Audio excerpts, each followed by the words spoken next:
Rachel Hunter. Yeah, crack open. Well, welcome to Between Two Beers. Thank you. Stumbled on my words there. You got me nervous. How you doing? Good. Thank you. Yeah. Good. How's the lighting in here? Well, yeah. No, it's great. Thank you. Yeah. It's beautiful actually in here. You've got a nice backdrop there. Yeah. First guest, I think that's really come in with an eye for detail and fully taken in the surroundings. Noticed almost everything that we've got in the backdrop. I like it. Yeah, I think too, when you're like a long time in this business too, like lighting, especially with modeling, and I mean, it's just like you're like, okay, because it can change your face, it can make you more, it can accentuate different parts of your face that just don't need to be accentuated at a certain age. It's amazing. There's no special lighting on me, but I prefer more of a flat light and a light right in front of me, because it's just how you see people, unless they've, it's like sitting under a light in a restaurant, and it's like if you're sitting underneath a light, you're going to have all that shadow.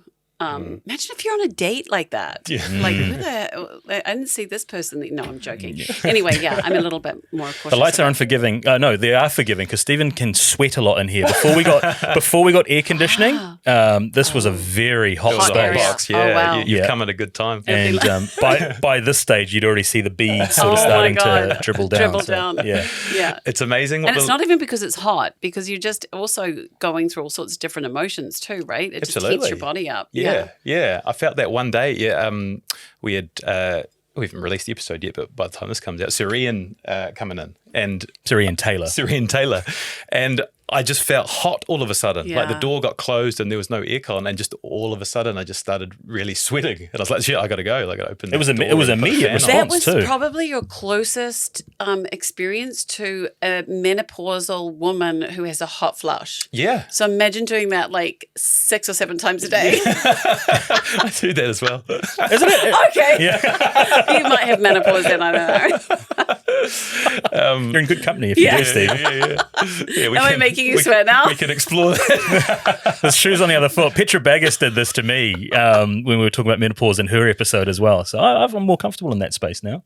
Yeah, I've got no issues. It's just a natural part, I guess, of us, and thank God there's more conversation around it. And also, it's not the easiest thing to have during COVID either, when you break into a sweat in front of anybody, because they're like, do you have a fever? Or yeah. No, it's just this life stage. Yeah. Anyway. It's great, the little pre-chat we have before you come on air. So, and then just little details we picked up about, like, do you have a good side? Do you have, is one side of your profile better than the other? I assumed it would be no.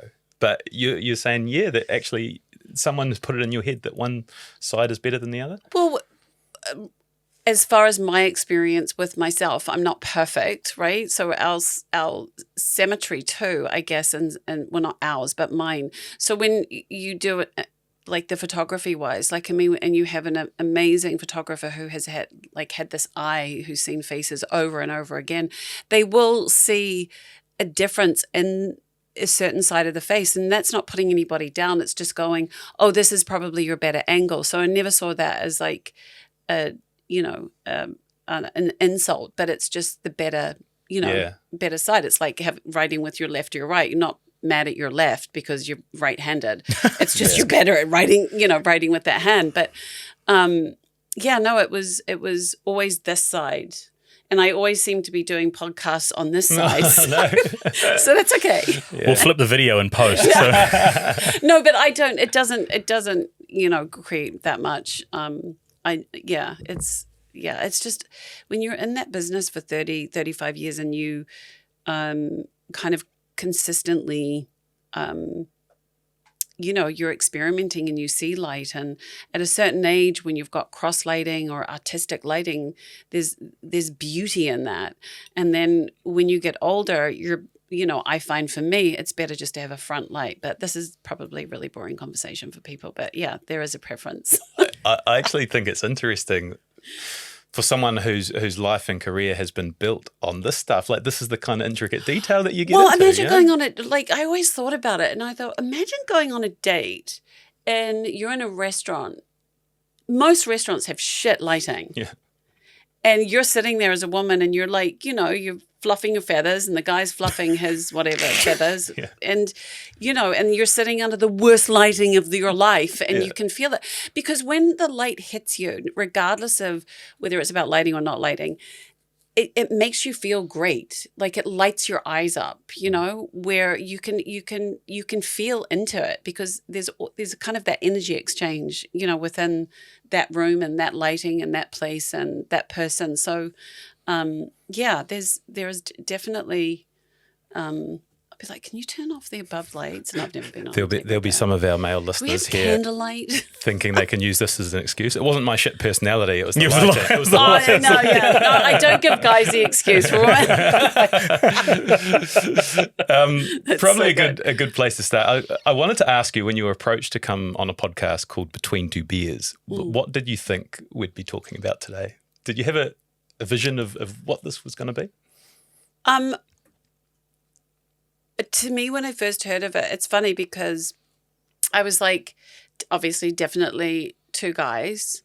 And then I also think there's so much conversation that happens with men just on a casual note of them kind of just having a chat and having a relax, like of talking about their stuff that they need to talk about, So I don't see it as like, going out drinking and being obnoxious or anything. I think sometimes guys have that sense of community of that is just that they just want to chat between themselves and relax and talk about, they could be talking about problems, they could be talking about events, whatever it is in their life. So I see it as something that's kind of, I guess, like a ritual for men that they like to do between themselves. And then we as in this place we get to share that. So maybe I might flip the conversation on you guys. That's amazing. Yeah, it is. Really good. It's an interesting way that we've evolved over the course of this podcast because it started as beers being really important and we'd both have a bunch and it was this kind of blokey vibe. But now we've sort of moved away, it's a space to talk about menopause or anything. Like we don't care what it is. Yeah. But the reason I was asking you is because I know that you're on a podcast journey and I know that I don't know if you've already got a name or you're thinking of releasing it soon or... Well, no, we started, Emma Milden and I started 1111 podcast back in 2018 and that did really well. It was more of a metaphysical, esoteric kind of, spiritual podcast. And it did really well up in the U. It did really well all over the place. So I've had my experience with that and it does still exist. We just haven't kind of gone back and feeding that monster as such. Okay. I've done it, since 2018, but have obviously taken a rest on that. So in the last, ever since I did Tour of Beauty, always been dancing with that idea. I do a podcast on my own. And it's something that, I definitely enjoy doing. So it's just, how does that look, because I'm moving all the time. I'm not in one place. So aesthetically, how is that going to work? But I just want to, I definitely want to do that because I'm a very curious person. I enjoy being with people and finding out what, how they are, what they think and all that kind of stuff. So we'll see how it goes.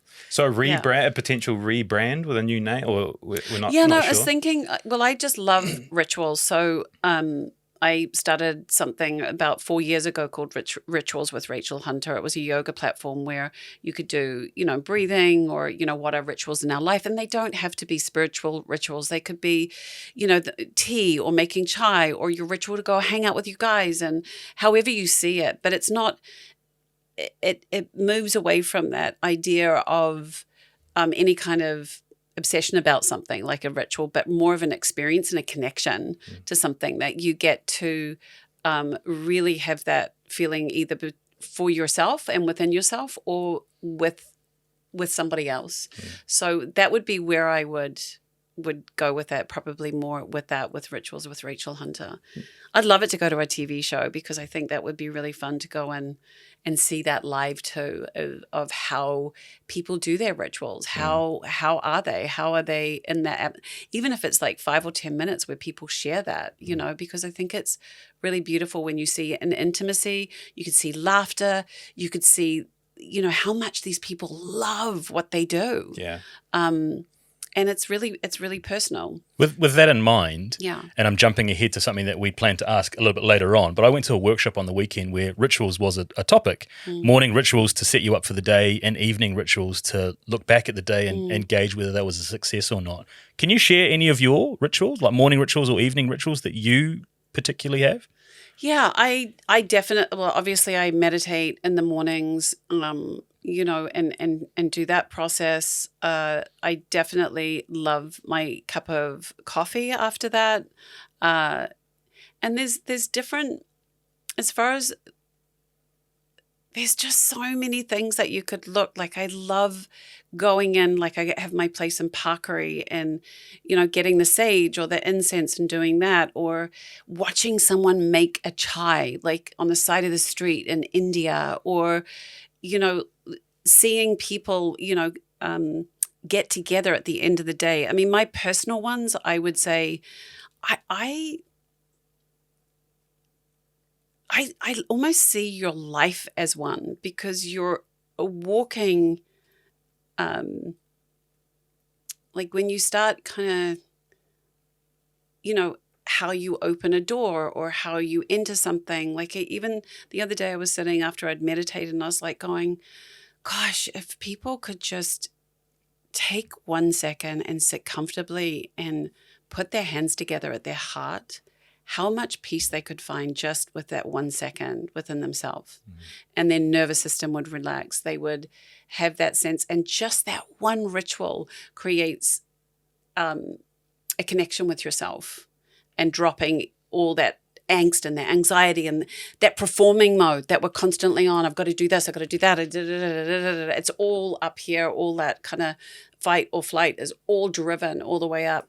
Like I have an Instagram called Rituals with Rachel Hunter, and I'm just doing a thing on earth, like how do we ground? What do we eat? How do we eat? The ritual of eating, slow down. Like sometimes the other day I was like going, I'm just shoving food down because I need to be somewhere. How about like take time and chew, and like I eat with my hands a lot more now. I travel a bit, but I do eat with my hands a little bit more. And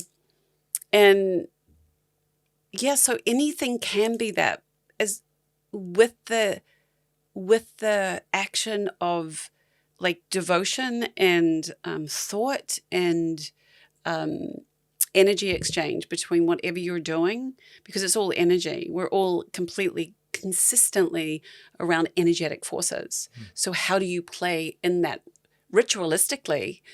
How do you connect with that consistently, with the energies that are around you? Even by going up and just saying hello to somebody and just taking them in and spending that 1 second with them, rather than going, hey, yeah, hi, great, okay. You know, it's just really taking that time. So that can also be a ritual. So how do we move? It's not about taking every single second and creating, you know, a evolutionary or an awareness, but it's certainly that we are in this amped up society right now, constantly churning stuff out because we have to, because we can't keep up with the technology that's going on, right? Like, right? Yeah. It's constant. Yeah. And so just to go, there's such a sense of peace when I unplug from that. You know, there's just a screen in front of my face all the time, or a computer. And when it's swimming or golf for me, but just being away from it is just so refreshing. It's like, why don't I do more of that? Yeah, like even just getting your golf clubs and, I don't know, do you polish them? I don't know what you do. Like get the grass up. I should. They're filthy. Maybe you don't. But it's a real charged metaphor. That's a really charged metaphor. That exchange there was a yeah. I felt that. Do you? Yeah. I don't know. Like it's even that going to the golf course and hanging out, and I don't know. There's something in it. So who knows? Maybe that's what I'll do. Yeah. I'll do something along those lines, because I think a TV show would be really fun with it. Yeah. Oh, you're such a, yeah, it would have an audience. Because you've got to have some laughs with that. You do, because you what do. is someone's rituals may not definitely be somebody else's. Yeah, 100%. What would yours be? I am starting to get into them. So things around like waking up and acknowledging my partner. So really waking up and seeing her before I start the day, which is cool. Some sort of a movement. coffee element to it, and then at the end of the day, like a little review and a check-in between the two of us about how the day was, what was cool about it. 3 things I think I spoke about was, what's your best memory from today? These are 3 questions I stole from the workshop I was just on. So what was your best, well, yeah, I borrowed them. What was your best memory from the day? What did you learn today that you be able to use in the future? And what are you proud of from today? So that you kind of end the day in a positive mindset to set you up for the following day. So trying to implement those, but kind of integrating those thought things with actual physical elements to it as well, like enjoying a cup of coffee rather than hoovering it down and those sorts of things. So I'm trying to be more deliberate, I guess, in the things that I do and how they influence the rest of the day and how that rolls out. That's really like just acknowledging, like, oh God, it's amazing because when you start reviewing your own, you like pat the dog, feed the dog, dump the food down, or, you know, if you've got a partner, you're just like, okay, great, I'll see you later. And like you're saying, just taking that time. And I was just doing a podcast just recently, and they were talking about just sitting with their children, or, you know, sitting on the end of the bed, whatever that is. We learn from each other, right? Like even you saying, turning around, acknowledging your part, you're like, oh yeah, that's right. And they're such beautiful reminders for us we can learn off each other. Yeah, totally. And that's the beauty of having these sorts of conversations, right? And this is, I've often said, I use the term, like, we get a front row seat to some incredible people and like their toolbox, and taking bits out and adding them to what you already do. So with that in mind, it's going to be an incredible kind of chat that we look forward to. Yeah. You mentioned humour, and I want to start, there's a few little bits and pieces we're going to start with. Okay. So I had a chat with your daughter, Renee, in the lead up to this, and asked her for a few good nuggets, and she's given us a few to use across the year. But the first one I want to talk about was her description of you as constantly being in organised chaos. She said it's USB cords flying out of your purse and hair everywhere and scarves and stuff half in suitcases. Did you clock the handbag when she walked in? There was a cord hanging out, or headphones or something, and I was like, wow, that's very accurate. It's like, that was what I clocked straight away. Organised chaos. Yeah, it was amazing. We don't even want to open that up. That was mascara too, that purple. Oh, well, I did clock that, and I double checked. Like, what's that? Oh, all right. Yeah, it's funny because, you know, I've traveled all these years since I was 16, and, you know, through airports, many different airports and all the rest of it. And I didn't notice this, you know, I mean, I just travel and that's it. But my kids were like, how do you manage to get even on a plane? Like, the boarding pass will be in the pocket, and I'll forget that it's in the pocket, and then I'll think that it's in my bag, and then it's not in the bag, and then I have to go to the thing. But then everything just flows, and it doesn't make me anxious. Like, I don't get wound up about it. I'm like, I have my passport. That's all I care about. And even then, in some places I'm in, I wish I could lose it so then I'd be able to stay there a little bit longer. But seriously, I am completely organised chaos. I know where everything is, but it's a fucking mess. Yeah. No, it's not mess. Like, everything's all very tidy. But there is, I don't know why they're so organised, my kids. I really don't know why they're so organised. But your system works for you, not necessarily for other people. No, does not work for other people. Sounds like my relationship with this guy. Everyone not everyone. They treat me like I'm, like, I don't know what's going on. I'm like, I know exactly what's going on in my world. It may not, like, people may not think, oh, she remembers this or that. One thing, work always will show up on time with work. There was one time I didn't, because I was out in a nightclub, and that was 17 years ago, and 30 years ago, and I'd never do that again. Yeah. But there was one time, but other than that, like, doctor's appointments and things, get a little vague on. I kind of just flow to those. But with work and stuff, I'm very, very strict with stuff like that, of like showing up. I have good work ethic, which is good. Yeah. But at home and stuff, I just kind of let things like be as they are and just kind of mold in. I was very strict with them going to bed though, and very strict with their schedules when they were younger. And then as they got older and more independent, I just allowed them to just play that out. So I move with changing times.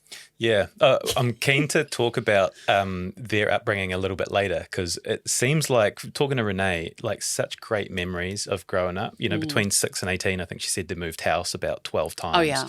But anyway, I'm going to get into that. But another thing she mentioned is your love for A Tribe Called Quest. She said it about 3 times across the convo, and she said that like hip hop's an important. Well, it was. Yeah. Is it still? Oh, yeah. Yeah. Is it A Tribe Called Absolutely. Quest? Are they the favorites? All of them. Biggie, all of them. All nice. that generation. And it's funny because they're like, well, that was my generation. I'm like, no, that was my generation. That was 86, 87, 88, 89. Those were big. But I mean, obviously we've seen hip hop obviously evolve and keep going. And no matter what generation is around, they know hip hop. Everybody knows. And there's something to, back in those days, it was like the stories that were told within that, the lyrics that were said in those were, they were, it was amazing. And obviously the music was incredible. So yeah, I was a big hip hop fan. I am still a big hip hop fan. Yeah. Is that a soundtrack in some of your road trips when you're around? Is the hip hop still banging in the car as you? Yeah, nice. Always. Yeah. We popped a little A Tribe Called Quest on the way up. You did? On the way from him to kind of get into the space. Q-Tip, lyrical master. Yeah. Amazing.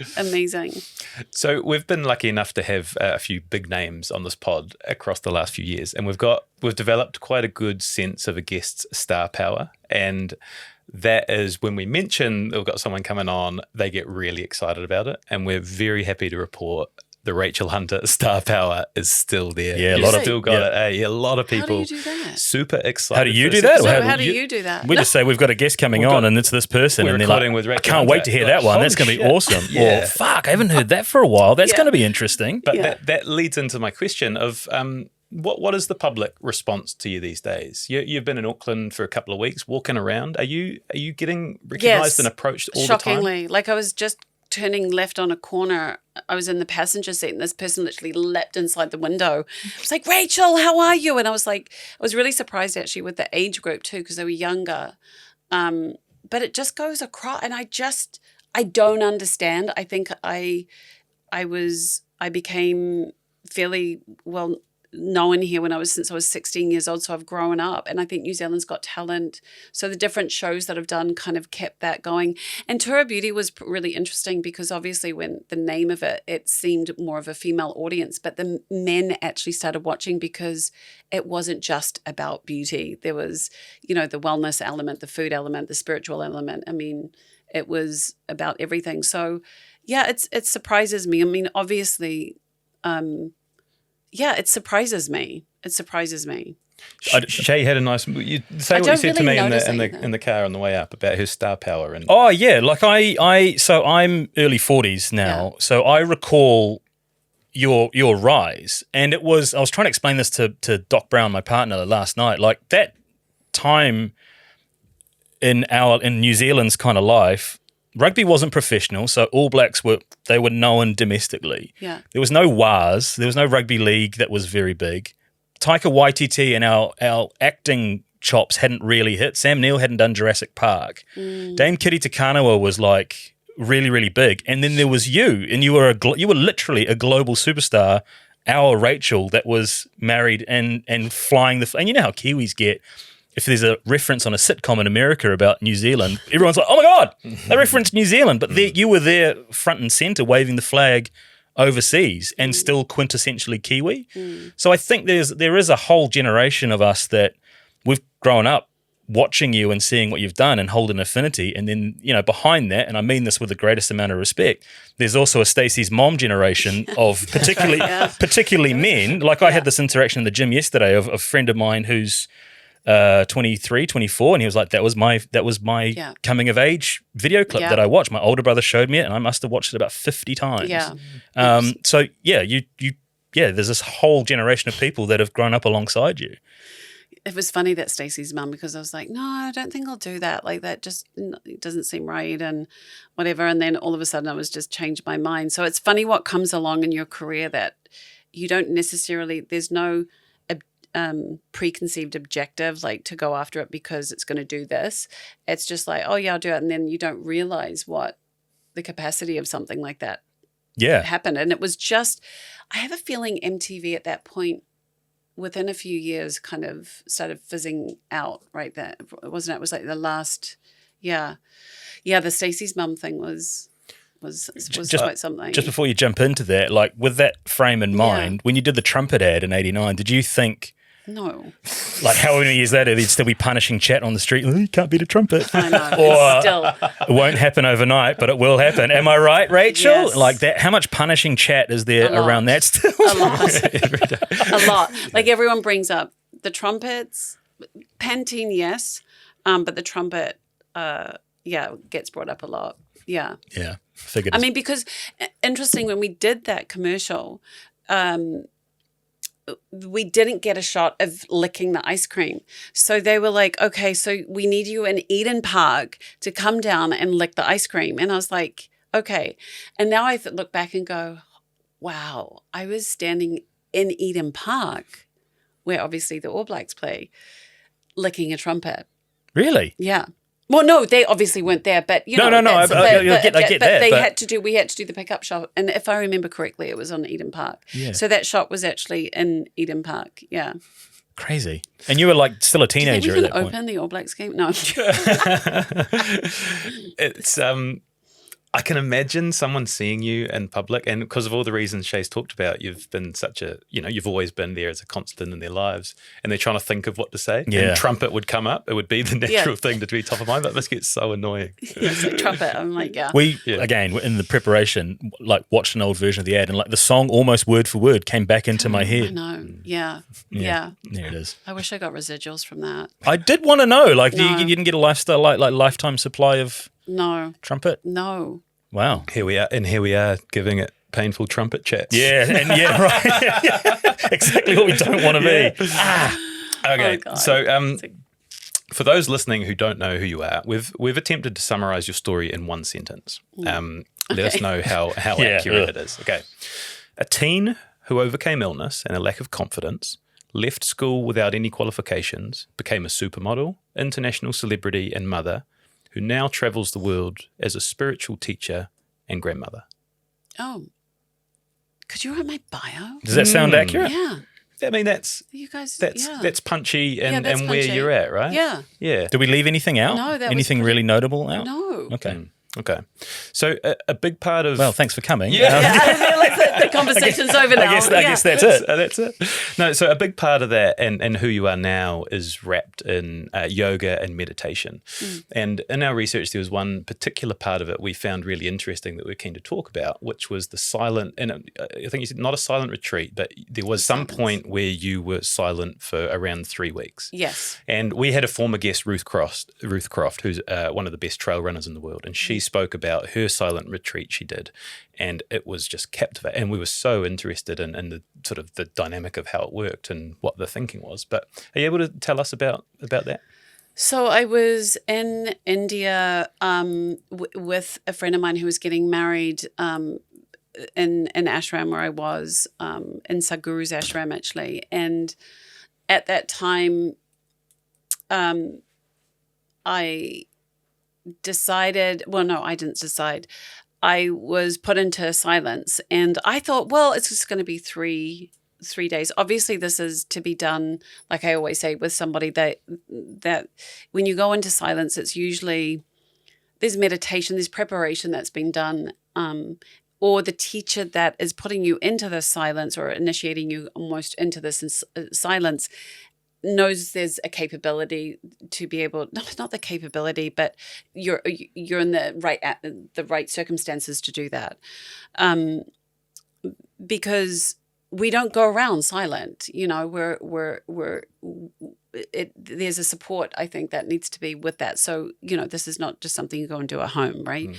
And when I was when I was put into the silence, I was like also doing what they call a pradakshina, which means that you're walking. Because I was in the ashram, there was spiritual process that you do. So you go to the different energetic centers in there, which is some different temples within that space, and then, that's kind of your action for the day. But there was no looking at anybody or eye contact, or you're eating in silence.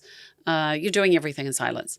Like when you're walking from place to place, are you There's having no to eye contact. But are you having to try and walk in silence? Like if you're on No. Okay. No, you can walk loudly. Yeah, no. Well, again, no, having no idea, so kind of. No, so it's all within mind, like Right. But at the same time, you do start looking at those things, like how am I treading? How am I touching? How am I feeling? Because you're starting to get rid of all the outside stuff that's creating distractions as such.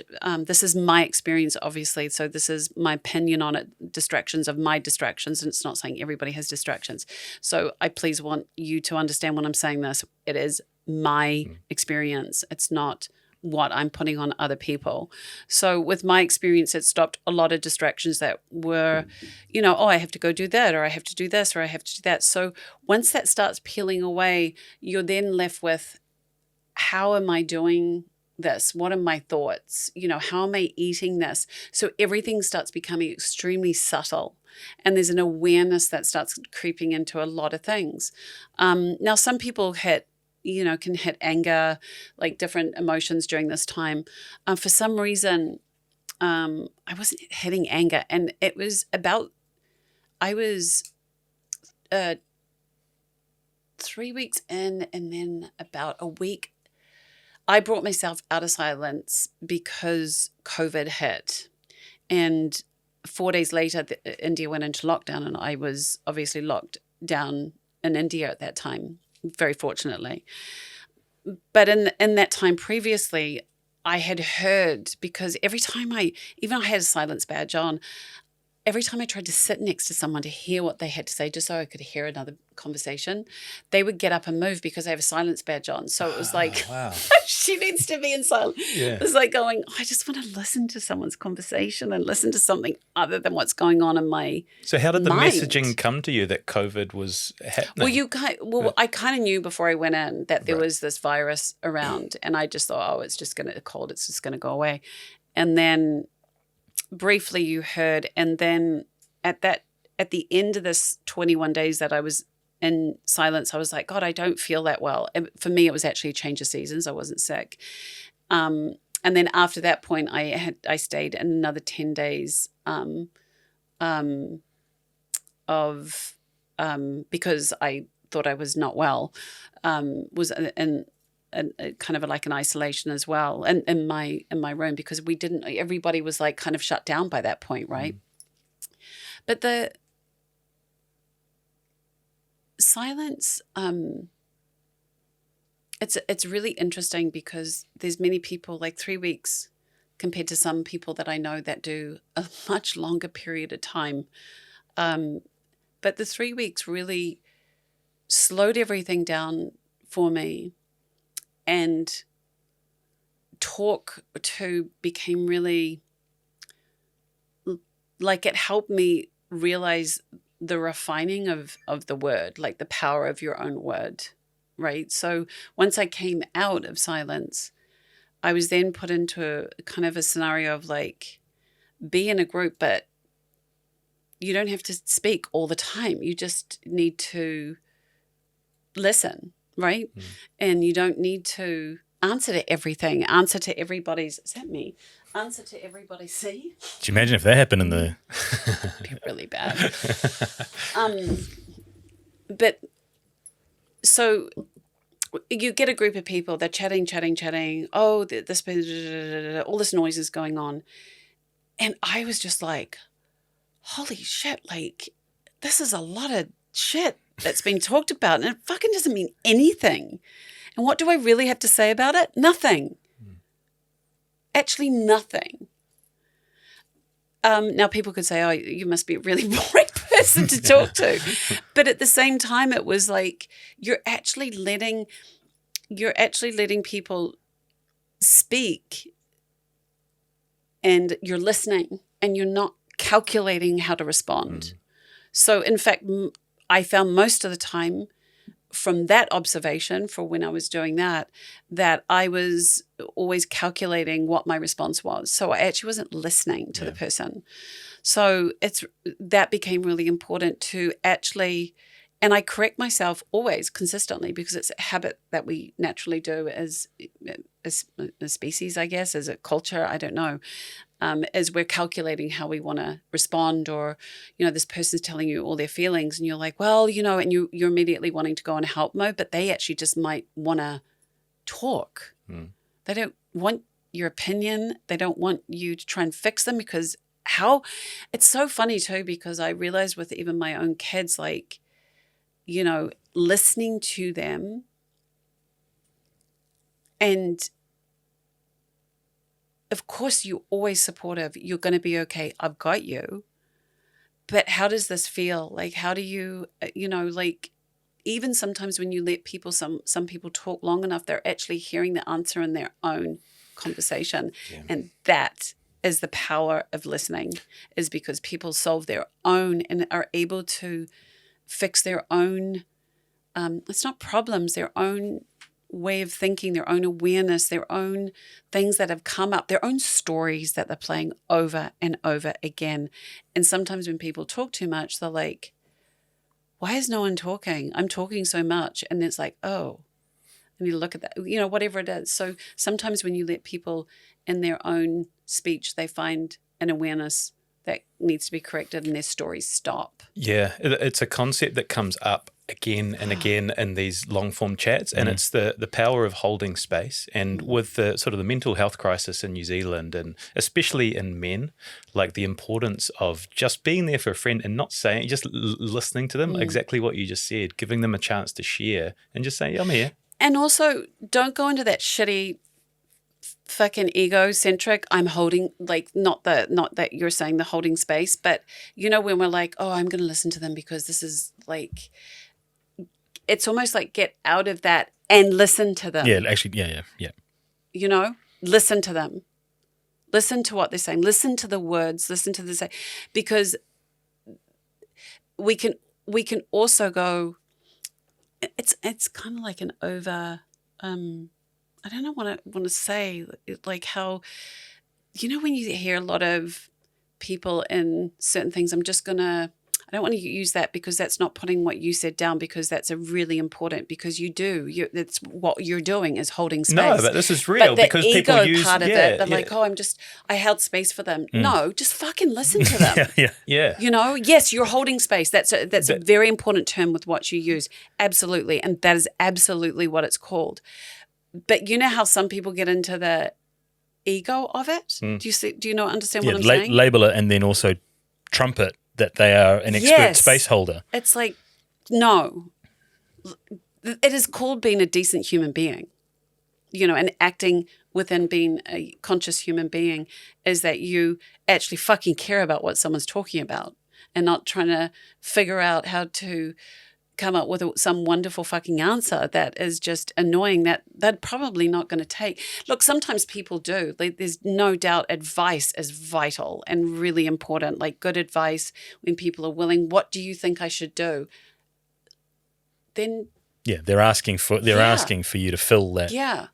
But I mean, again, this is not covering, this is just my opinion, but this is not covering the topic of what, some people need help and you need to step in, and you know that, you can feel that. But there's also people that you need to take care of because there's obviously problems. Like, I don't ever want to undermine, because I'm not a doctor and I'm not someone who's trained in that whatsoever. But, when someone's not okay and you need to step in, right? Do you know what I mean? 100%. Because we're talking about like kind of the normal, I don't want to call them mundane stories, but the normal stuff that goes on in our everyday life. And then there's really important stuff that people really need to, seek the right type of help, and we don't even know that. It's the mind is such a deep place, right? Like we're even I'm going into protection mode of like going, you could be talking to somebody and they could be crying out for help or crying out for the answer for you to say something, or I'm going to take you and I'm going to take care of you, look after you. I mean, it's such a deep ocean, our mind. So the more we can raise, I guess, our perception and our awareness and our gut intuition, live, I guess, more consciously in that way. Yeah, which I think is starting to happen hugely. That's what we're seeing. That's why it's such a mess. Yeah. Everyone wants to be heard, and that's so important. We've started doing these legacy interviews, which we need to work on a new title for it. A better name, yeah. It's essentially we go to people's homes and we do this for their story. So you don't have to be a celebrity or someone successful. It's just telling their story. And man, the stuff you get over that 90 minutes or 2-hour chats is so incredible. And it kind of leads me to your mum, because one of the questions, and we're still tinkering with our system, and sometimes we ask it, sometimes we don't, is do you have any regrets in your life? Is there anything you would have done differently? And I know from the research that was a question, that was a conversation you had with your mum as she was getting towards the end of her cancer journey. And I was wondering if you could talk to us about that and how that answer and perhaps that conversation sort of shifted your perspective, or I don't want to put words in your mouth, or how it affected you. Yeah, about 3 weeks before she passed away, I asked her what she regretted in her life, which was a pretty, we just had, we always had a really honest relationship. And the one thing I found with my journey with my mum with cancer was, with cancer, there is only truth. You're not messing around with that, and I could never fully understand how she felt or was, because I've never had cancer. So I can't even imagine, that the enormous minefield that is to deal with, emotional minefield. But in her last 3 weeks, I said to her, what do you regret? And she was like, Rachel, she was on a lot of medication at this point, and she said, I really regret not being fully who I am.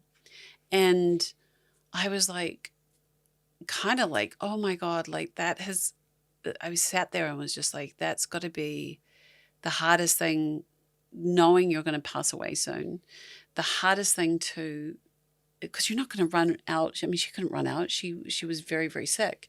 So she goes, I would have not being so ashamed of being the spiritual, because she was so we grew up in a very spiritual family as such, or esoteric family, where mum was, we were born again Christian, we were Mormons, we were, later on mum became a Buddhist, pagan, you name it, we did it. We were getting baptized in the church. I was like, it's in the front row of my heart, I want to be baptized, Mum. So I was always very connected in that way. With her journey and that, she was always she would be like, these guys came around in suits and they were had this amazing book and they were hungry. So I gave them chicken dinner, and now they're coming over tomorrow night. And it was, the Mormon, they were on their missions, and it was really beautiful. And she just felt a sense of community, and again, wanted to learn what their philosophy was. And she was just that way. And later on, she was also very psychic. She drew all this kind of esoteric art, and she always felt judged for it. People would judge her for it. She felt misunderstood and some of those things. And she was gorgeous, ice blue eyes, blonde hair, a real rebel when she was younger. So she just wished she owned that. She goes, I'd walk around with a kimono and a long cigarette, and I wouldn't give a shit about what people thought or what they did. We care so much about what people think of us. The world feels, that we're meant to have more freedom. There's more restrictions than anything in the world now. In some ways we feel more, we're nervous what to say or talk about or say. Is it correct? Is it not? Is it going to hurt someone? I don't want to offend anyone, but you're brought up in a certain, so all these things. And she was in that same scenario, but decades before, nervous about what people thought of her. And it's just such a shame that we live in the shame of who we are. Does that conversation send you into some deep introspection about the way you're living your life? Not fucking anymore. There is no way. Like, throw me in jail. Like, you know, what is the worst thing that can happen if you're living fully who you are? No, I mean, were Oh. you not living who you were, and then you thought, oh, shit, I need to live more like I am? Yeah. I don't know what it was, but it woke something up in me. And I knew that after she passed away, which was only within a few weeks, that I would go to, eventually decided to go to India. I spent another 2 months like wrapping up all sorts of things back here. After someone dies, there's a lot of stuff that happens. But once I got back to Los Angeles, I just was I was surrounded by her. She made tarot cards. She did all this stuff. And I was left with this abyss of like photos and artwork. And she'd made these incredible, like I said, tarot cards. And I kept flipping the tarot cards. And I was like, then I did a chakra course online. And I was like, God, I'm just tearing everything up. Like it really unsettled me. It stirred everything up. I mean, death, even though we know we're dying every single day, literally, right? But when you're confronted with it, which most of us at some point nowadays with cancer and stuff and or whatever it is within our friends or whatever, it stirs it up and you go, you kind of look at life differently. So it did stir things up. To pause and just go back, what stirred in you to ask that question at that moment? Because it's a huge question to ask somebody who's already in a precarious position to then invite them to talk about some maybe negative things. Well, it was a ballsy question. There's no doubt. But it's how you ask something too. Like, we had that, and I was just like, Mum, what do you regret doing? And I think, God, majority, if you ask people that, like, we all sat here right now and thought, what if that was?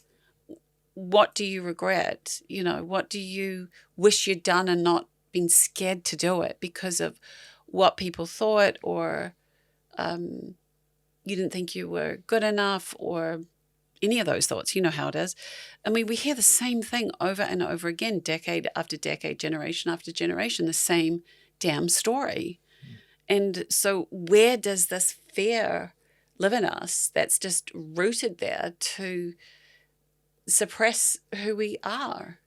So it's always been interested me. And I think that's what started that journey. Like, what is this vile thing inside that doesn't let me fully be who I am? And it's not to say that I wasn't fully who I was. It's just the evolution of us and taking that on, like, I would never regret what I did before. Like, I look back at my life and I am so lucky with what I have done in my life, where my path has gone. And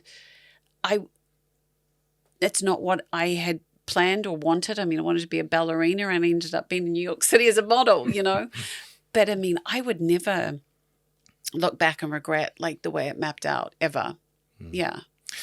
It has been, a really good question. It's been an incredible life, and it's kind of like when we do these episodes and we try to think about what parts we're going to ask you about and in what order. And I feel like there's going to be some pretty harsh segs here because that's really cool. But for those listeners who don't know the story, like, can we just paint the picture from the start? So going right back to the beginning, and I know you've probably told the story many times, but running on the beach, you get spotted by a photographer, and what happens after that? So I was a really good athlete at school at the 800 meters. I used to love running. I was really awkward at school too. But I studied ballet, and which I loved. And then I actually got toxoplasmosis when I was about 15, and I was super, super tired. So it kind of stopped me from I couldn't do ballet. Like I'd just go out for a drive and I'd have to come home and sleep for 4 hours. It was really debilitating, especially at 15 when you're kind of ready to rebel and go out and do all, sorts of stuff. But after a while, I was able to run 10Ks from basically Glenfield all the way to Milford to get to my ballet classes. So I'd run there and then do like 3 hours of ballet. And this guy was on the beach and he said, I'd love to take your photo. And I was like, okay, this is a weird guy. And took it home to my mother. And my mum and dad were actually going through a divorce at that point. So it was kind of a really unstable situation at home. Anyway, my mum came with me, and then it just kind of snowballed really, really fast from that point on. And then I ended up in Australia, and I didn't really settle in Australia. And then New York came down, and then they got kind of New York, Italy, and France came down, and all the agents wanted to take me back to their countries. And I ended up in New York City with Eileen Ford, then did all like the campaigns there. Then I met Rod in a nightclub. Then we got married 3 months later. Then I had the kids, and then, I was 9 years with him, and he was incredible and fantastic. I mean, I've got nothing deep or weird there. It was just my own kind of, it was the Saturn return thing. Who am I? Where am I going in my life? I mean, if there's any, it's a pretty obvious thing that most people go through. Can we pause, because you've got the DVD on like triple speed there? Yeah, I'm just trying to speed it through for everyone. I've told this. I've done this. Yeah, all right. The condensed version, and then that's it. Yeah. I'm a kind of a nuts and bolts guy, and there's a part of it that is, again, for modern listeners, they'll be like, oh yeah, that sounds plausible. 86, 87, how are the photos physically getting from New Zealand to Milan, Paris, and New York? Is someone hand couriering them? Because you can't fax it. It won't do it justice. Are they being posted? No, they would have been faxed. But they would have been faxed. Yeah, they must have been faxed. Yeah. Like the whole, that bit fascinated me of like, nowadays you go, photo on a phone. In a second. Send it, it's there. But versus... Yeah. Yeah, they would have, I don't know. Well, the magazines would all come out. So, mind you, those were always in like a 3-month delay too, weren't they? Word of mouth just happens, I think. I don't know. Yeah. But this person had Polaroids up in Paris. He was in a nightclub, and those came to them. Eileen found out, I'm not sure, but yeah, it was pretty fast. Yeah, so Eileen Ford of the Ford Modelling Agency. Yeah. And you lived with her? Yeah. How's what's that experience like? Like a matriarch of this I know. absolute institution in modelling. Yeah. She was very, very strict. We ate really well. We got looked after really well. She was very, very, she knew what you should be doing. She knew what she was like. My hair, she's like, you need to do a hair commission, you need to do a makeup campaign, you need to do this. She just knew. And it was a very safe place to start. So yeah, it wasn't like those model houses. You were living with her in her house. Yeah. Yeah. And we are now living in an Instagram influencer era. Yeah. That era is a supermodel era where Cindy Crawford, I'm riffing here and Naomi. going back to teenage Seamus and modern day Seamus. Claudia Schiffer, Naomi Campbell, yourself, Elle Macpherson. Are you running in those circles with those other supermodels? Or are you keeping to yourself? Is there again, it's pre-WhatsApp. I'd love to know if there's a WhatsApp chat. I know, a WhatsApp chat group now of you. We didn't even have mobile phones, right? Right. So you have to go home and wait for the phone to ring. No, because at that time you're just jumping from one job to another. Obviously in the places like Sports Illustrated or something, those were when we were shooting Sports Illustrated or Sports Illustrated release parties or anything, those you'd see people. But everybody was just, you're flying from you're in one place for a couple of days and you're in another and another. So, you're kind of moving the whole time. And I've heard you describe it, so I'll try and summarize it. But again, outside looking in, it sounds like a really glamorous lifestyle. But you treated it as your job, as work, as this is a means to an end? I always thought I'd be done in like 6 months and it would be over. Yeah, but it didn't. It kept going. It kept going and going and going. Yeah. And it was the era of, I think, Linda Evangelista, Yeah. me and Christy Turlington, we won't Or get out Christy of Turlington, yeah. we won't get out of bed for less than $10,000 a day. At the peak of your powers, what sort of ballpark figure are you pulling in for a day shoot? Oh my God. I mean, it would always vary because you're looking at jobs that were either catalog jobs, editorial jobs paid less, advertising jobs paid it. So it really fluctuated.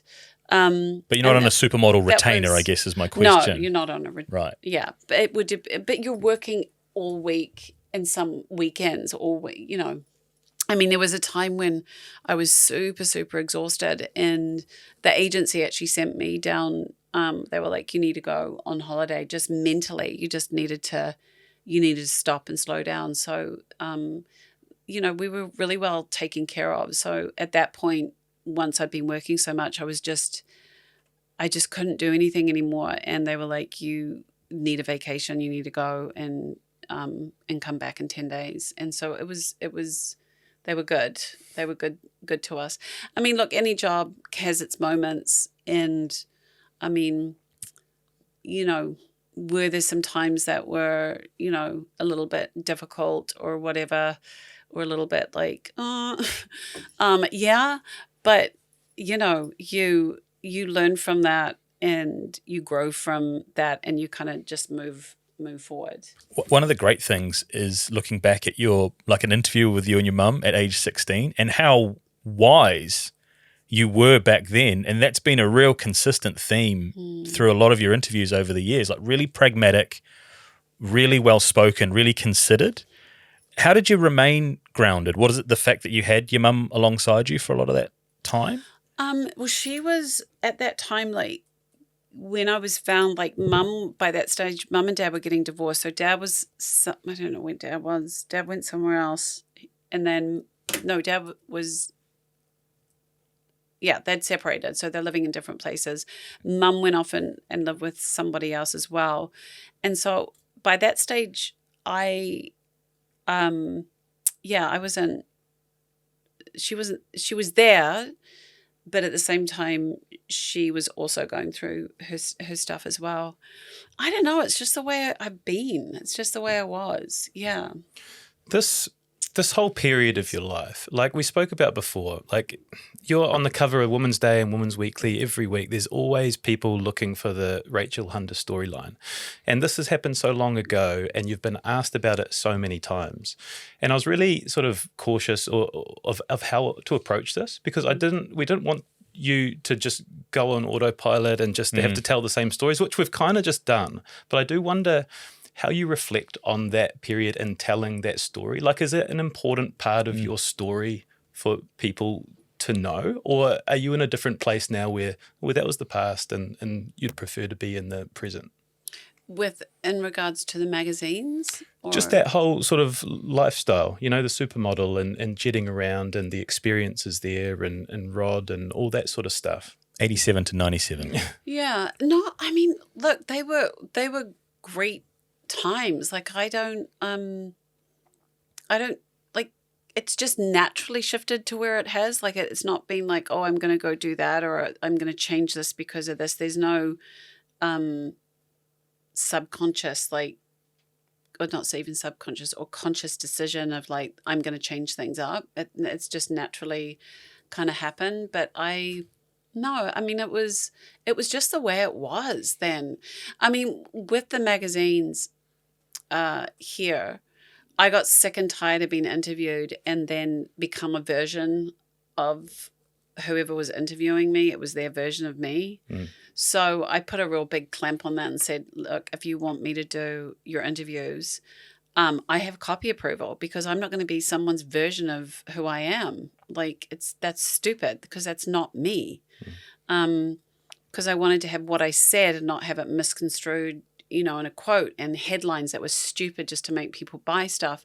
So I tried, obviously I would slip up with different parts of the contract with like headlines and stuff, but yeah, so it was more of like, if you wanted to interview me, I do want copy approval of it, because sometimes you make me sound like a completely different person than what I am. And also pictures or stories, or I remember there was a picture of me, I think there was a picture of Rod and me, and it looked like I was yelling, and I was actually just yelling for a taxi, but it looks completely different.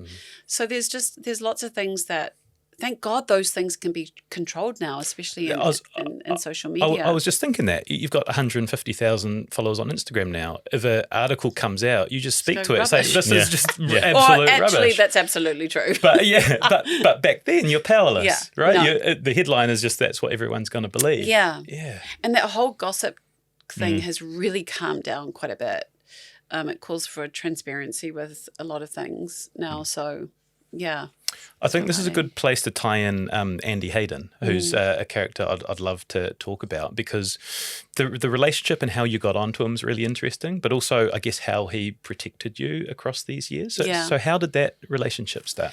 So I was about 16, more 17, and I was looking for a manager at that time because I just didn't feel where I was with agencies and stuff. It just wasn't meeting my needs. And so I remember reading the sports section and going, who is this guy Andy Haden that's like really outspoken in the back of these? And so I was like, I want him. And I went home to my mum and I was like, I want someone like that to manage me. And so I literally hunted him down. Yeah. And phone book? Literally, probably, right? Hayden, A and T. That must be the one. Yeah, exactly. No, I actually don't remember how did I get his number? Well, I definitely hunted him down somehow, and called, and then I said, I really would like you to manage me, and he was like, I'll have to think about that. I'm not quite sure what to do with you. And I was like, well, the same as what you do with the All Blacks, like same thing. It's just I'm a woman, and it's, getting campaigns or whatever. I don't even think All Blacks, whatever. And anyway, I called him back on the Monday. I was like, I haven't heard.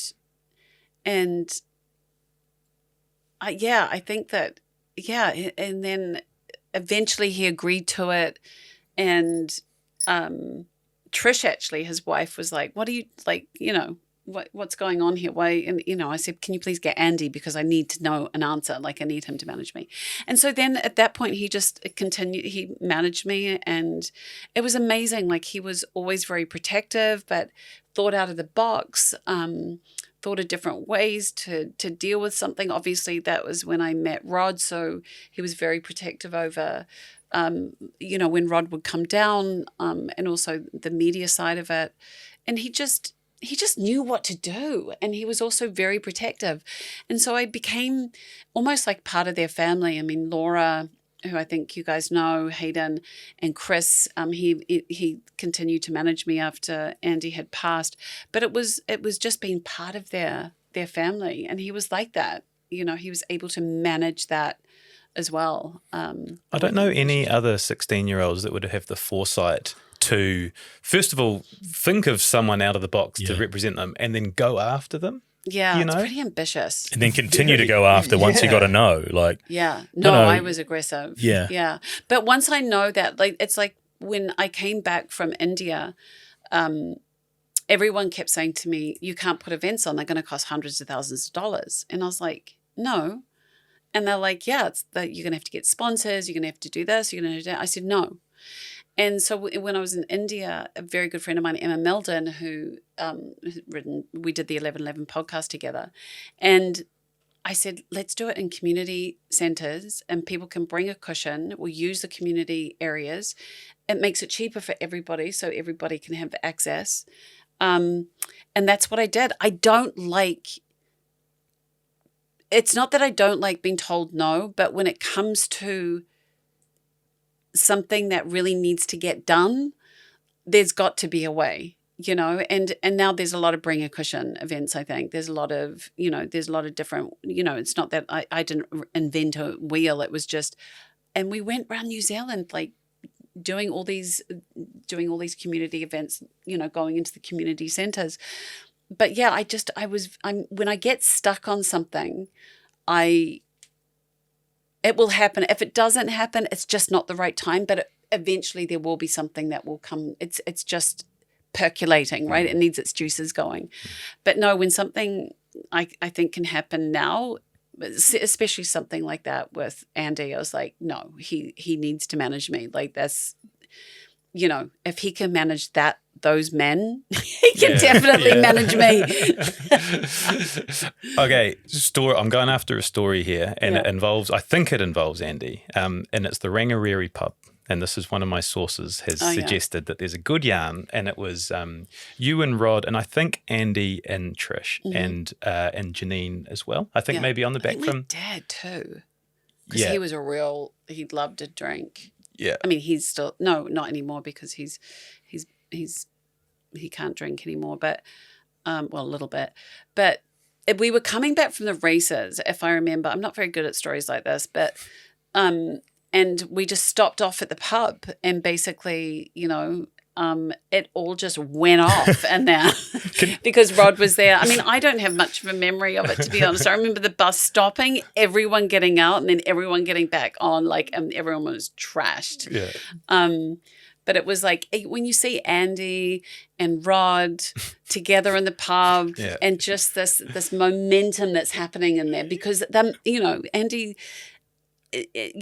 Seeing Andy and Trish and everything, it's that beautiful magic and mischievousness inside the pub, and all the locals coming and all that kind of stuff. Yeah. Context-wise, for those that aren't too familiar with Upper North Island geography, the Rangariri pub is like a very small stop on the road between Hamilton and Auckland. Yeah. It's more accessible now because of the road, but it's literally, I mean, it is the kind of the only watering hole there, but I could imagine, a bus stops and an entourage races, rolls out. By the way, with all the hats and the dress. Was it Tarapa? Were you in Hamilton at the Tarapa races? I think so. Before Rod Stewart and Rachel Hunter. So that was my telling of it, which just made for an amazing anecdote. Like two worldwide superstars at the height of their power. I know. And they're stopping at the Rangers. Yeah. And it Former just All Black. This big party, and everyone's like, holy shit, Rachel and Rod are here. And again, pre-mobile phone era as well, I imagine. So the phone in the pub's going crazy. Like, Doris, you'll never guess who's just walked in. Yeah, don't worry about the cows. They'll sort themselves out. Get down here now. Crazy. Oh my God, it's so true. Forget about the cows. Yeah. It was big fun. Yeah.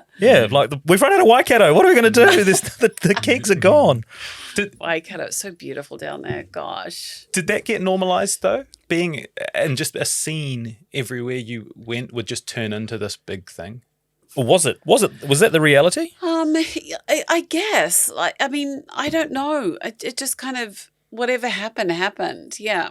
It just happened. Yeah. And then you just kind of merge into it. And it's like going in a stream, you just kind of got on your lilo and went along on the rise. It kind of speaks to like the purse anecdote that we spoke about earlier on, about how your life has probably been a situation where you turn up and stuff starts to happen and you just adjust your response to that. The unfortunate thing now is cameras, and that's why I don't really go out very much here, because people pull out cameras, they take photo, and actually not here, but the camera, mind you, it's better now because no one really cares anymore, really. But I think cameras really stopped a lot of people feeling relaxed. That I always feel uneasy sometimes in that, or self-conscious, I'm keen to talk about, and I mentioned at the start, Renee and Liam. I spoke to Renee last night, and she said there was this really cool period of them growing up, essentially. And she said, and Jackie as well, we can bring her in. But she's like, you had this amazing house, like a farm with birds and dogs and cats and fish, and there was like a Moroccan sort of theme. And she spoke about how you moved, 12 houses, I think it was, from 6 to 18. But her version of it was it built her character, really good at adapting and now able to make a home really quickly. She is, yeah. Yeah. Yeah. Is that how you reflect on that period as well? Yeah, it was. We lived in this. After I left Rod, we moved into this place called. It was in Benedict Canyon. And it had like an acre or two, and honestly, it was just filled with animals. Like at one point we had 2 wolf malamutes who would escape all the time. And I would like make the pool cold for them so they could go swimming in the pool thinking it's the Arctic, but that didn't happen. Then Sorry, what is that animal? It's like a cross between, they're called malamutes, so they're wolf. It's like a dog. Yeah, they're like wolf. Just wanted to check, wasn't sure. Wolf, husky? Ah, right. Gotcha. Wolf I'm with you now. husky. I'm with you now. And then we had like cats, you know, and birds and rabbits and, I mean, you name it, the house was just full of it. And then there was always friends coming over, and sometimes we had a really amazing party there one time where all these people were there. That was really fun. But I mean, the kids really just kind of had this, it was all done up. Yeah, very Moroccan. We had this beautiful German shepherd called Argus, he was a Schutzen 3 grade protection dog, actually. Never need to use him, but he was always there, and he was just beautiful. And the kids would just, all the doors and windows would be open. They would be cooking. Jackie was working with me at that point. So there was just this fluid kind of, and we had Jo, who was the kids' nanny, who was like, she was Irish. So there was a lot of laughter, a lot of animals, a lot of everything that I experienced at home as like a Kiwi, I wanted to bring into Los Angeles, into this like acre of land that I had there. And I really wish I hadn't sold that house too, by the way, because it was like this tree house in the middle of one of the canyons. But it was magical, and the kids just felt really at ease there, you know, really at ease. And I remember one time I decided to do some Halloween dinner party, and we all dressed up, and you know, I kind of made it more of a spiritual situation where it was kind of cultivating more of that like spiritual awareness. And the kids sat, and then they went out, you know, kind of went to their sister Ruby's house to kind of do the whole Halloween, whatever, knocking, whatever that thing's called. Trick or treat. Trick or treat. Well, that's it. What's the other part of that everyone does? Trick or treat. But yeah, it was full of like jumping in the pool and loads of friends over and sleepovers and hockey and dance and, you know, going around, and I would see like Liam and Renee walking with their little boots on, and they would be investigating something up on top of the hill with a trail of animals behind them. And so it was really creating that environment, you know, that I was used to growing up here in New Zealand, in Los Angeles. And we had the best time. It was almost like we kind of, I don't want to say it because I was very much a mother, but it was like we were all like just being together and growing up together, because you learn so much from your children. But it was very strict, 8:00 bedtime, 6:00 dinner, calm down time. You know, I was very, very strict. But I would sometimes dress in a robe and have my outfit on at night. Like, because I was going out, and you don't want the kids to see you going out. Yeah. But meanwhile, that's not stupid. Yeah. You've got a full face of makeup on and your hair done, and they're like, "What's underneath your?" Oh, just a nightie. It's like, you know, full on like dress ready to go out. So yeah, sometimes I tried that maybe for a month. It worked, and then I forget it. It was just stupid. Yeah. You must be so proud of how they have turned out in that part, because there's potential with 2 sort of superstar parents for that to be a very unnatural and weird, I imagine, upbringing. But they seem so, and for everyone I've spoken to, such good kids, so grounded, so normal. Yeah, no, they're amazing. They're amazing human beings, and they've made great choices in their life. I mean, there's always a choice, right? It is Rod and I and their experiences growing up, but at the same time, I mean, I always took them out. I took them out a lot for travel. And they did have hip hop in the car, so I think that did them well. Got to throw a bouquet your way as well, because it's Okay. like I think it's easy in a high profile marriage when it dissolves. It can go into like you can shitbag each other in public, and I didn't ever see any of that. Yeah. There was no no one went to rehab. There was no fall from grace or no rebound. It seemed to be done very amicably. And you still seem like a very close family unit now, even though, Rod's remarried and had other kids. Yeah. Was that by design or by accident? No, I mean, I think that, look, there were bits and pieces there that were probably a bit off, but, ultimately, like, it's the person that you are and how you deal with things. And, there was no sense of, I mean, obviously with the one being, I felt a lot of guilt, obviously, because I was the one who left. And that's not an upmanship. I'm talking that, but obviously I'm just explaining that I felt guilt. So there was a lot of, a kind of awareness around that. But at the same time, there was no need for it. Like he's an amazing, man. I mean, at that time he was touring a lot. The kids were luckily with me. Like you have to look at how incredible, like, timing is. Like, Rod was on tour, but I'm not going to argue, oh, Rod's on tour, like, and I have the kids all the time. Like, why would I moan about that? Like, they're my kids. And how lucky am I that and then when Rod would come back, he would take them, on holiday or they would go and be with him. So we just worked it out. There was no need to have this bickering arguments at times. I mean, look, there's always something along the way where you disagree about something, but that was very limited. But I guess that's the cool lesson, and that's the beauty of the podcast, is there may be people listening to this at the moment that are going through some sort of a situation where they can learn from how to deal with that when they're not even a high profile person. They're just a person that's going through it. So there's lessons in how you conduct yourself, right? Yeah, there is. And it's really interesting. I find about the days that people have children, and there's that, like, how many days you have, one parent has another, and ultimately it's really what is best for the child, and only parents know that by, feeling into how their child is and reacting and how it is. So we just really work with that. And I mean, Renee and Liam now live in London, which has been close to their dad. So they were with me so much growing up, but now they're with their dad. So how amazing is it that things naturally, the fight is stupid. Just allow whatever's meant to be, to a certain degree, and there's things that need to be stopped or looked at.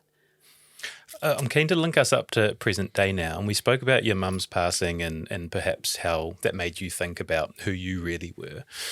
That was 7 years ago. Yeah, 2017. So I think we sort of vaguely painted a picture at the start of what your life looks like now. And when we spoke, when you came in, you're like, I don't like people asking me that because, you're in India and you're in London and you're in New Zealand. And so what? Oh, they have the like, where do I live? Well, yeah, where do you live? Like, what is the only reason why I would be irritated by that would be because I don't know the answer. Yeah. Right? That's probably why I was not irritated, but like, I actually don't know.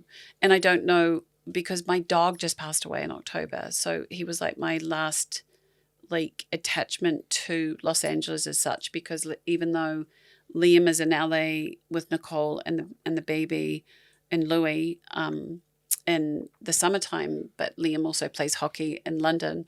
So it's like, and I'm not breathing down my son's neck with the grandchild, with Louis and everything. I know someone, there's a lot of opinions, and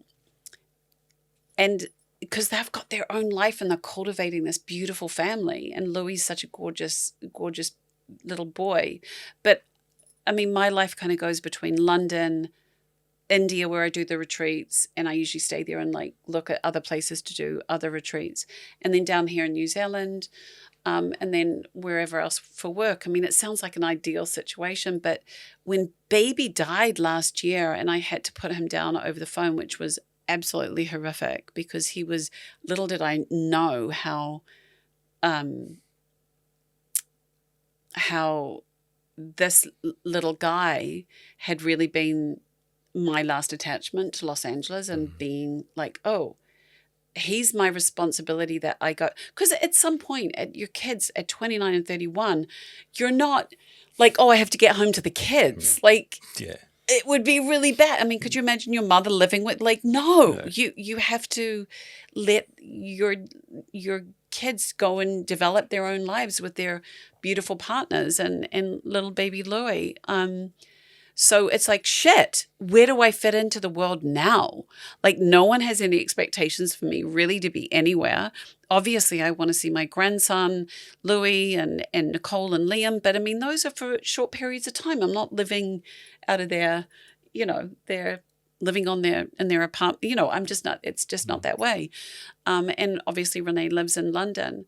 But we get to spend quite a bit of time because she goes into India as well as Bali. And we do retreats. So it's like, oh, where do I go? Where's home? Yeah. So it's been described to us that you live out of 2 suitcases. Yeah. Is that accurate? Yes. I have a winter one and a summer one. And then I have obviously my handbag and my pulley that I take my computer on. Yeah, that's it. And I've literally that's been me since September because baby died in October. Yeah. Is that liberating to have the ability to... my brother used to joke about, not the dog part, but my brother used to joke about only have enough stuff that you can pack it in your bag overnight and get out the next day. Yeah. Is there a freedom to living that way? Is this your brother? That was his philosophy. He doesn't subscribe to it. He's got a beautiful place in Grey Lynn. full of amazing stuff that he's collected over his lifetime. Let's go round to his house. I think he needs to be part of the legacy conversation. Is what I think. Yeah. He doesn't listen. It's fine. But do you know what I mean? Like that ability to go, well, today I'm here, but tomorrow I could be where my feet are. Yeah, you actually don't realize how much stuff you need. Like having these 2 suitcases, you're like, wow. Like, and also purchasing, because you can't buy in this scenario because you're moving all the time. So you don't want to collect another, you don't want to get to certain airlines that charge a lot of money for overweight bags. Call them, Rach. Call them out. Let me take a sip of my water. And then there's other airlines that are not so bad. But no, I'm joking. It's understandable. Gas is expensive. But yeah, I don't know where I belong. What were you asking me? What? Oh, with the bag? Yeah, there is. There is. That is your... There is something very liberating about it. But I didn't realize how much this little wee tiny soul... Well, I did because I loved him very much, my dog. How much that last tether was huge. And I obviously had to put him down over he was on FaceTime, and my sister, thank God, was holding him, and it was absolutely fucking horrifically awful to do that. But I couldn't see him suffering anymore because he was literally going round and round in circles and wandering the house at night, and I think maybe dementia or something. But yeah, it's been kind of, and I'm still in that place, and, people go, well, where are you located as far as work-wise? Well, I don't think anyone's located anywhere. I mean, look at you guys. You guys live in Hamilton, but you come up here. This is your considered work as such.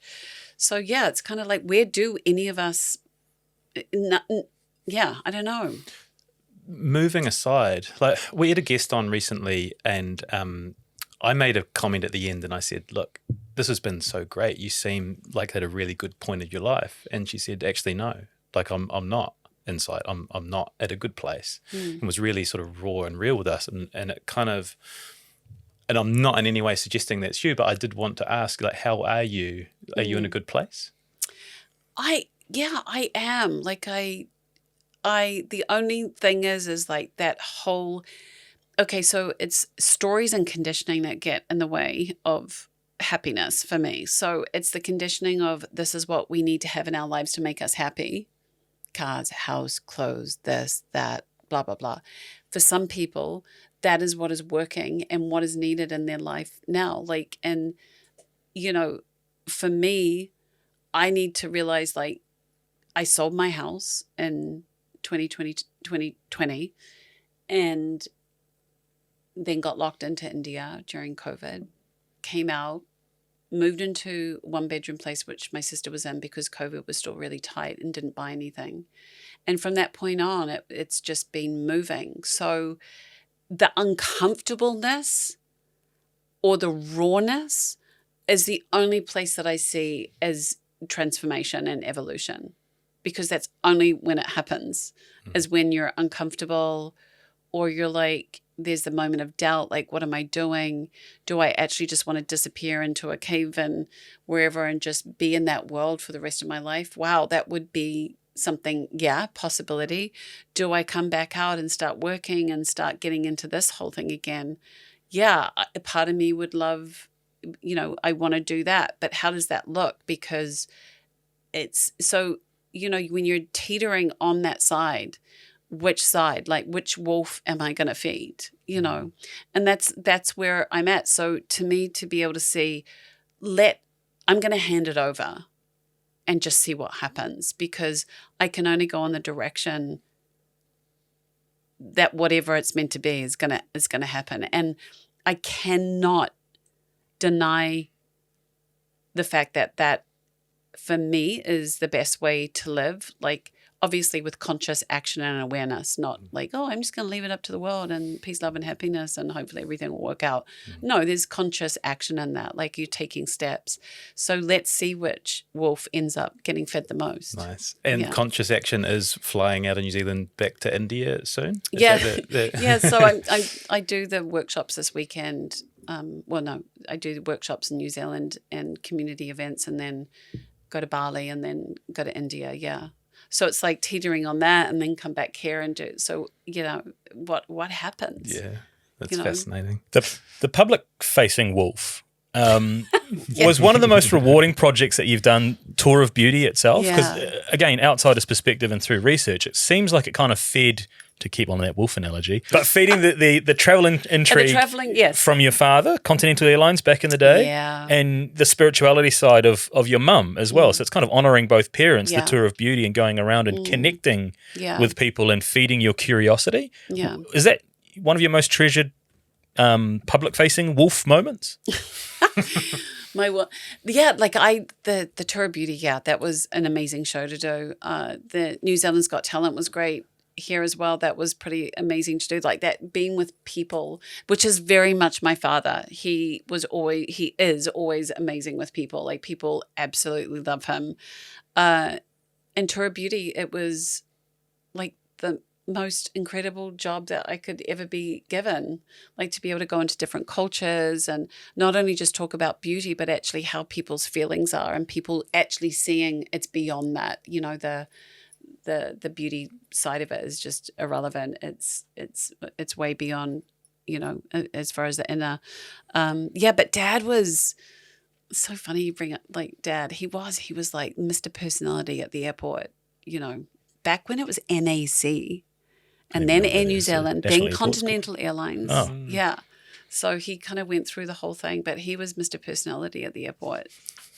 I know Wellbeing is a big part of what you do now. Yeah. And it's everywhere over our social media feeds, and we're constantly being fed information. I'm really on a feeding theme right now. I'm really locking Get it, man.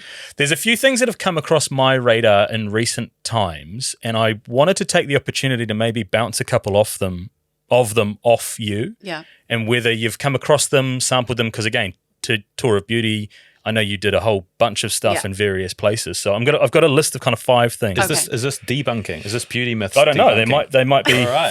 they might be bunked. All right. And they're well-being. I think well-being myths. And some of these are pointed. Some of these I've tried. Some of these I've heard about. Some of these I'm just curious. Shaving will make your hair grow back thicker. No, I. And I don't. Sorry. We don't know this for sure. It's an individual. Total. That was my disclaimer that you are not not a medical expert. I did shave. People call it dermablading here. There's a razor involved. I think it's called shaving. Okay. Dermablading. I'll have to change my. I don't know. I never came back. I had the most like smoothest skin after that.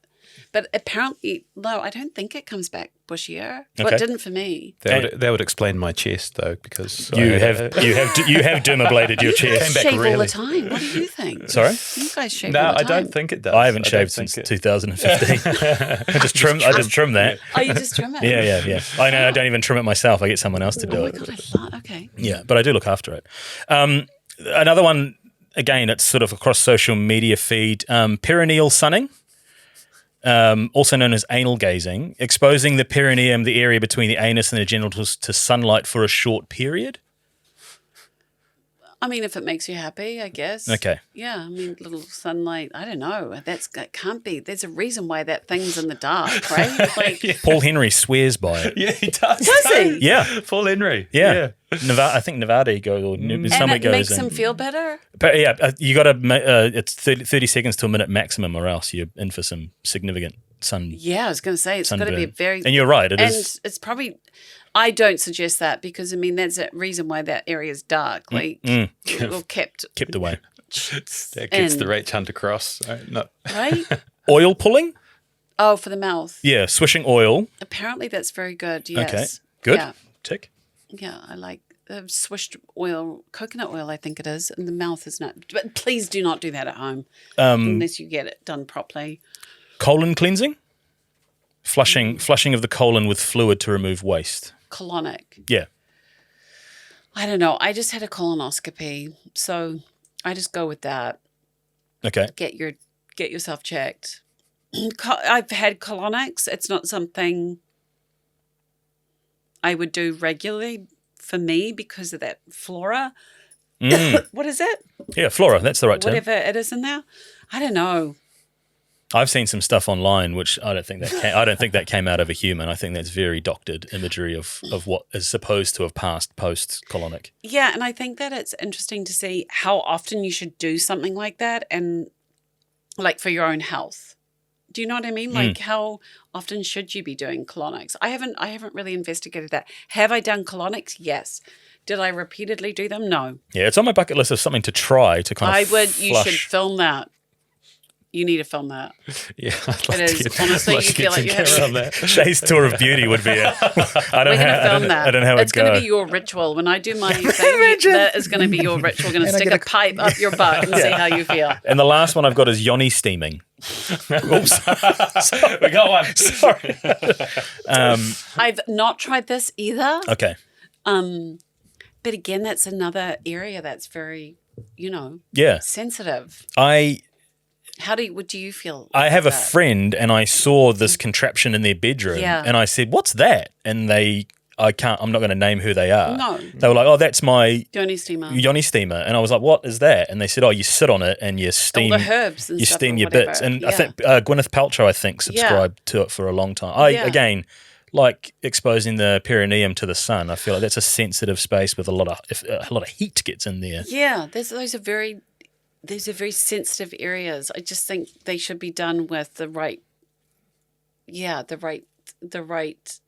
prescription, because I'm sure back in those days where these things actually come up, they're probably ancient practices, most of these, and I'm sure there was reasons for them, and so I just would do, I have not tried that, nor do I really want to. Yeah. So the feedback I think is, She's all good.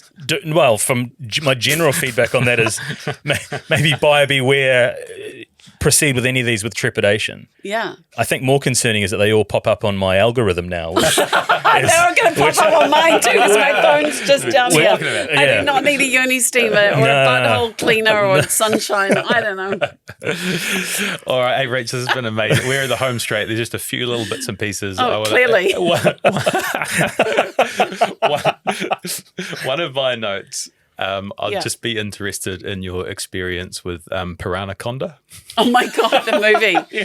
I had a great time in Hawaii when we were filming that. Yeah. the script comes across your The desk. and I'm like, sure, why not? Was Andy still?